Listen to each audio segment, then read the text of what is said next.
YouTube, vamos falar sobre areia. Muita areia. Vamos falar sobre Duna parte 2. Existe um vídeo muito antigo aqui nesse canal, quando eu ainda tinha um rosto humano, sobre a parte 1 de Duna. E você pode ver naquele vídeo que eu não gostei tanto assim. Eu fiquei muito com uma cara de tipo, é isso? Isso aqui é Duna? Nossa, não é tão grande coisa assim. Eu não sei, eu sempre tinha ouvido falar de Duna e olha, é só isso. E a gente vai falar um pouquinho disso quando a gente discutir a história do segundo, porém, uma coisa muito importante que aconteceu entre o lançamento do primeiro Duna e do segundo Duna é que eu li Duna, o livro original de Frank Herbert. E esse é meu livro favorito de todos os tempos agora. Eu li ele papo de 3 anos atrás, eu li o segundo pouco depois, eu não continuei a franquia ainda, porque a vibe de Duna é você ler e você se sentir durante um bom tempo, até você se sentir pronto para ir pro próximo. E eu já tô pronto, daqui a pouco eu leio o terceiro. Mas vamos falar sobre Duna parte 2. Eu não vou dar nenhum spoiler factual aqui do que acontece na história, porém eu vou discutir um pouquinho dos temas de Duna. Eu daria uma sinopse aqui, mas ela depende muito de você ter visto o primeiro filme, então tipo, depois das merdas que acontecem no primeiro filme, o Paul e a mãe dele vão encontrar os Fremen e eles ficam com os Fremen durante 2 horas e meia. É isso, é incrível, vão ler o livro. Enfim, por que eu não gostei tanto do primeiro Duna quando esse saiu? Eu que não tinha nenhum contexto do que era Duna exatamente, o que era esse universo, achei a coisa mais normal do mundo. Achei uma ficção científica muito padrão, sem muitas coisas mais peculiares que eu imaginaria com uma história desse calibre, uma história tão amada assim 60 anos depois. E isso daqui não sou eu comparando o filme com o livro nem nada do tipo. Isso sou eu como membro do público assistindo esse filme em 2021 e sentindo que ele não tem nada a me oferecer. O Imperium, o confronto político entre as casas, a rivalidade entre famílias, tudo isso é coisa que eu já consumi depois. Claro que Duna pode ter influenciado muito disso, mas não foi uma história que me prendeu. O que conseguia, entre aspas, salvar aquele filme original, e eu digo salvar realmente entre aspas porque o filme ainda assim é um filme bom, ele só não conseguiu me prender, foi seu aspecto visual, é claro. Mas o roteiro eu tinha achado meio qualquer coisa, meio normal demais, se isso faz sentido. Após ler o livro, eu entendi exatamente porque eu sentia assim. Muitas das coisas que eu gosto da primeira metade da história foram cortadas. Explicações do mundo, focos para certos personagens. A primeira metade do primeiro livro de Duna tem uma das minhas cenas favoritas da ficção, que é a conversa entre Thufir Hawat e a Lady Jessica, onde eles estão batendo um papo sobre X, mas na verdade o Hawat está querendo descobrir sobre Y, mas na verdade a Jessica tá tentando descobrir sobre Z. Então é uma conversa que na verdade são um papo de 3 conversas ao mesmo tempo, e eu acho incrível. E ela só não tá no filme porque o Hawat mal é importante naquele filme. Muitas das coisas que deixam o mundo de Duna bem único parece que foram jogadas de lado, porque seria muito difícil colocar elas num filme, e eu entendo isso. Duna deve ser um dos livros mais complicados de se adaptar. Porém, na minha humildíssima visão, deixou a história daquele filme não muito única. Bom, pulando agora pra Duna 2, tá claro que Duna 1 foi meio que um setupzão, e Duna parte 2 é o filme que eu pessoalmente queria ter visto. Tudo que deixa Duna único de seu universo, as suas mensagens e temas, estão perfeitamente bem entregues aqui. E com isso, esse filme é um filme bem único em seu roteiro. É uma história bem diferente do padrão, que é o que eu queria de Duna. Ao mesmo tempo, é entregue num estilo meio blockbuster, porém não um blockbusterzão Marvel e tal. É um filme grandioso porque ele meio que é pra ser grandioso. Isso já é entregue pelo estilo de fotografia, são planos bem abertos. Planos que permitem que você veja tudo, todo esse planeta. Você quer ver dunas, você tá vendo muitas dunas, tem muitas dunas aqui. A filmagem nas cenas de ação também são bem abertas. Mas esses planos abertos são ótimos porque eles conseguem passar quase que uma iconografia instantânea. Você sai desse filme com cenas na cabeça. Tem essa cena fantástica que é um plano bem aberto e bem afastado da personagem Shani, que tá correndo, e aí logo atrás dela, mais no fundo da câmera, cai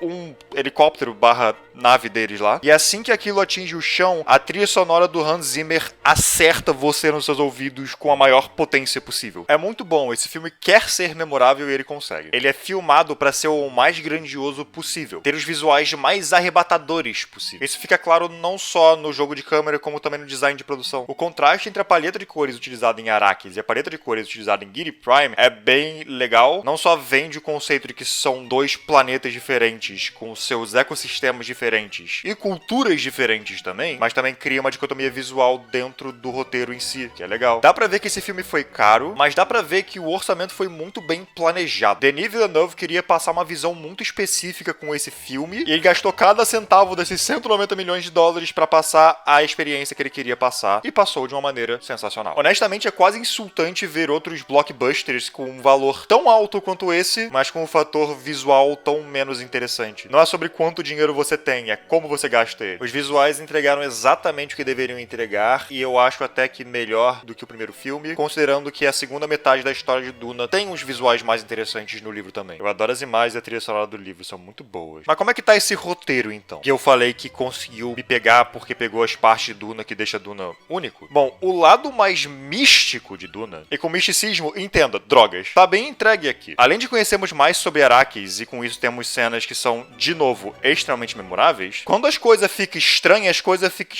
e é do jeitinho que eu queria que fosse. O mundo de Duna é muito rico e muito peculiar. Eu acho que alguns desses aspectos foi entregue bem aqui. As visões, o efeito que Melange tem no corpo das pessoas, coisas que eu não senti que ficaram tão interessantes no primeiro filme e ficaram interessantes no segundo. Porém, uma questão de Duna é que eu ainda bato nessa tecla. É muito difícil adaptar essa história, e é mais difícil ainda adaptar essa história pra um filme que meio que quer que muitas pessoas vejam, certo? Então eles fizeram algumas mudanças, tanto na história quanto na maneira de apresentar essa história, e eu acho que essas mudanças foram boas. Foi uma boa adaptação pra uma nova forma de mídia. Duna, o livro, não parece ligar tanto assim pros seus personagens. É muito mais sobre o mundo e sobre a experiência que você está tendo lendo sobre esse mundo. Tanto que nos livros seguintes a gente começa a ter alguns time skip de tipo 1000 anos, 5000 anos, sei lá. Duna é a história de Arrakis, não é a história de Paul Atreides. Também é, mas você entendeu. Em um filme, tem os atores aqui, né? É muito mais fácil você conectar com uma pessoa do que com um conceito. Então os personagens são mais personagens aqui do que eles são no livro. Não dizendo que os personagens do livro são ruins, mas aqui você experiencia um desenvolvimento mais visual, mais palpável, e você sente que essas pessoas são pessoas. Tem até bastante humor nesse filme por causa do personagem do Stilgar. Caralho, irmão, o Paul levantou uma pedra, o Lisão no Algaíba. Eu acho que esse lado cômico funciona bastante não só pra trazer mais humanidade pra essa história, como também pra ajudar um certo ponto de virada. Uma certa coisa acontece e aí você se lembra do que você tem estado rindo ou pelo menos se divertindo no filme inteiro e você fica tipo, ô caralho. Eu achei que funcionou. Eu sei que foi uma decisão talvez um pouco controversa de trazer tanto humor pra um personagem que nos livros eu não me lembro de ter sido tão cômico assim, mas eu acho que deu certo. E como que funciona os temas de Duna dentro dessa história que está sendo contada de uma maneira mais cinematográfica e mais tradicional, mais acessível para um público em geral? Bom, como eu falei, eu ia discutir um pouquinho sobre os temas dessa história, e Duna, entre outras coisas, é sobre o poder que a fé e a religião têm, porém não de uma maneira estritamente positiva. Não é poder na fé na ideia de tipo,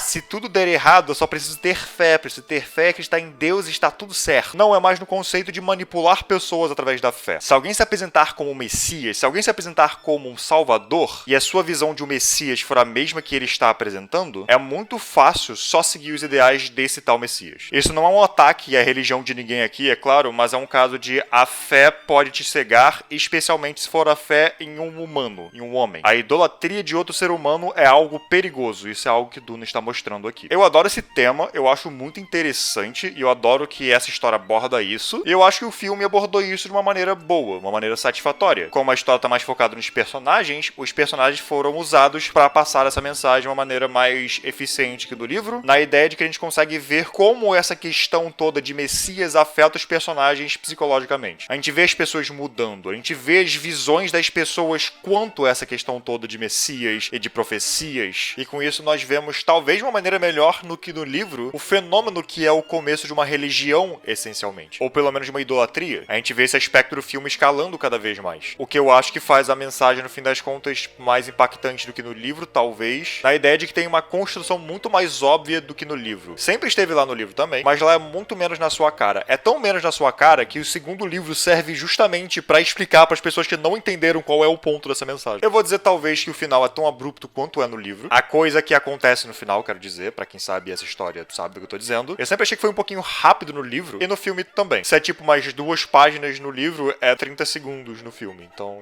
Mas não tem problema, eu não acho que a gente precisa ver o que acontece. A gente já sabe o que acontece. No final das contas, essa adaptação cinematográfica de Duna acabou me convencendo. Considerando que é meu livro favorito e com isso, por mais que eu tente divorciar o material original do que eu estou falando aqui, eu fico feliz de um ponto de vista pessoal que esse filme conseguiu me agradar pessoalmente, coisa que, de novo, o primeiro não conseguiu fazer tão bem. E como o filme em si, eu achei fantástico. Tudo que ele queria fazer foi bem feito. E, de novo, a iconografia dele é meio loucura. É um estilo imediatamente reconhecível e você talvez saia do cinema com pelo menos algumas cenas ou alguns planos na sua cabeça. Eu tenho pelo menos uns 4. Mas e vocês? Digam aí, gostaram desse filme? Quem leu os livros gostou da adaptação? E pra quem leu os livros, qual é o melhor livro pra vocês? Eu quero saber porque, de novo, eu ainda tô no segundo, vou pro terceiro em breve, quero ler o resto. São 6 livros principais e 480 80 mil outras coisas, então tem isso. Enfim, é isso. Muito obrigado por ter assistido. Muito obrigado a quem me apoia financeiramente de qualquer maneira. Até a próxima e até!